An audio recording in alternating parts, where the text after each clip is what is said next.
খবরে বলা হচ্ছে শেখ হাসিনাকে দিয়েই শুরু গণহত্যার বিচার। আমার ধারণা যে শেখ হাসিনার বিচারের পরেই অনেকগুলো রাজনৈতিক মীমাংসা সম্ভব হবে। যেমন একটা বড় জট বেঁধে আছে যে নির্বাচন কবে হবে।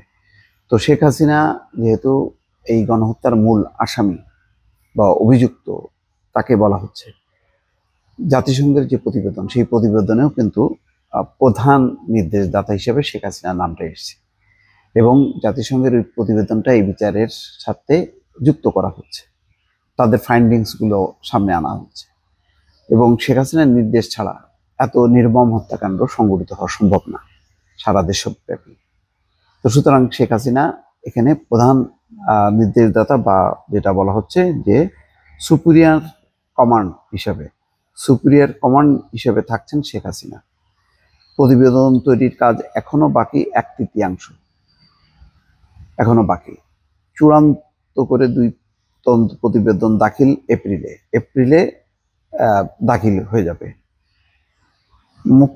যুক্ত করা হচ্ছে জাতিসংঘের প্রতিবেদন, যে প্রতিবেদনের অনেকগুলো ফাইন্ডিংস তারা সামনে এনেছে।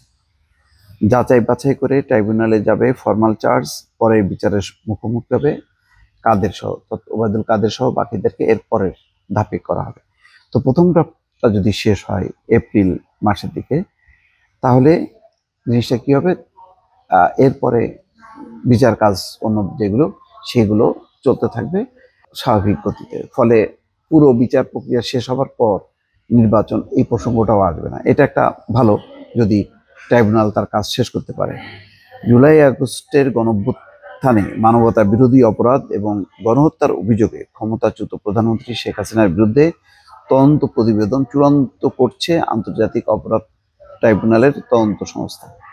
আগামী মাসে এই সংক্রান্ত পৃথক 2টি প্রতিবেদন ট্রাইব্যুনালের প্রসিকিউশন শাখায় দাখিল করার কথা। যাই হোক, বোঝা যাচ্ছে আইনগত প্রক্রিয়াটা খুব দ্রুত চলছে। তবে জাতিসংঘের প্রতিবেদন কিন্তু ওবায়দুল কাদেরকে মিন করেনি।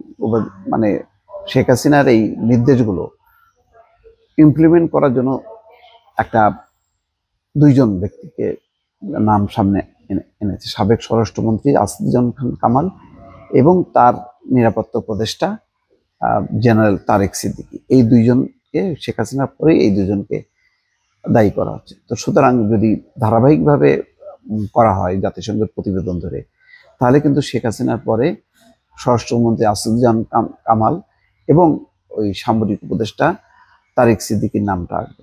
ওবায়দুল কাদের তারা হচ্ছে পলিটিক্যালি মোটিভেট করেছে দলকে, সংগঠনকে, ছাত্রলীগকে। বলেছে না যে ছাত্রলীগ একাই যথেষ্ট, উস্কে দিয়েছে।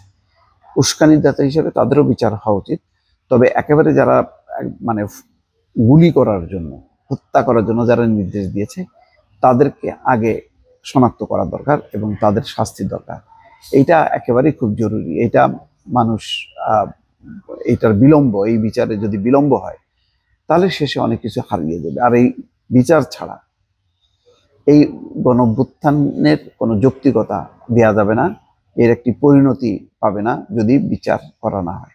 সুতরাং বিচারটা খুবই খুবই গুরুত্বপূর্ণ। দর্শক, ভালো থাকবেন। আল্লাহ হাফেজ।